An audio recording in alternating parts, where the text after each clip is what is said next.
सध्याचे आपण दृश्य बघतो त्यामध्ये आपल्याला सुरेश धस बघायला मिळत आहेत। ढाकणे कुटुंबियांच्या भेटीला सुरेश धस आलेले आहेत। खोक्यावर ज्या मारहाणीचा आरोप आहे त्या कुटुंबियांच्या भेटीला सुरेश धस आता दाखल झाले।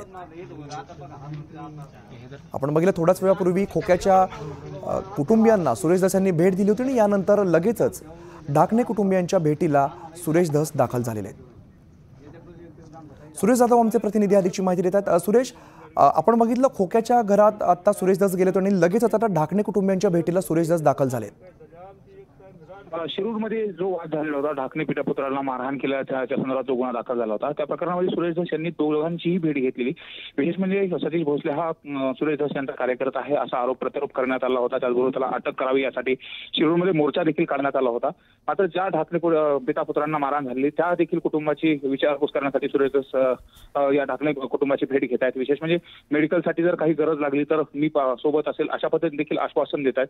त्यामुळे एकंदरीत जो शिरूरमध्ये वाद समोर आलेला होता, सतीश भोसले यांनी मारहाण केलेला जो वाद समोर आला होता, त्या प्रकरणामध्ये सुरेश धस यांनी दोन्ही कुटुंबाची भेट घेतलेली आहे। त्यामुळे नेमका या वादाच्या संदर्भात आता सुरेश धस मिटवण्याच्या दृष्टिकोनातून काय भूमिका घेतात का हे देखील पाहणं महत्त्वाचं असेल। मात्र सतीश भोसले याला अटक केली आहे। सतीश भोसलेला 7 दिवसाची पोलीस कोठडी देण्यात आली। मात्र त्यानंतर वन विभागाने जी कारवाई केली होती त्यावर देखील सुरेश धस यांनी प्रश्न उपस्थित केला होता। घर पाडलं ते चुकीच्या पद्धतीने पाडलं गेलं यावरती देखील प्रश्न उपस्थित केला होता। आणि आता ज्या कुटुंबाला मारहाण केली होती सतीश भोसले यांनी त्या ढाकणे कुटुंबाची देखील भेट घेऊन त्यांचं देखील सांत्वन केलं जात आहे। सुरेश, आपण बघितलं होतं सुरेश धस मगाशी जसं खोक्याच्या कुटुंबियांना भेटले त्यांनी आरोप केला की आमच्यावरती अन्याय झालाय। इकडे ढाकणे कुटुंबीय नेमकं काय म्हणतायत?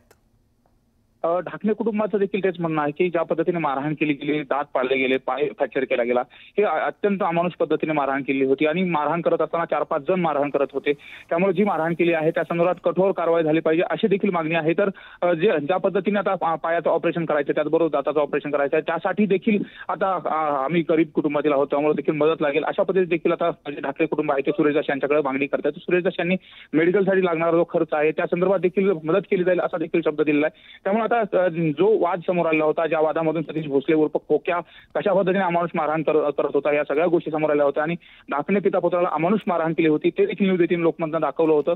आणि त्या संपूर्ण प्रकरणामध्ये आता न्याय मिळण्याच्या दृष्टिकोनातून सुरेश धस कशा पद्धतीने या दोघांही कुटुंबाची समजूत काढणार हे देखील पाहणं महत्त्वाचं असेल।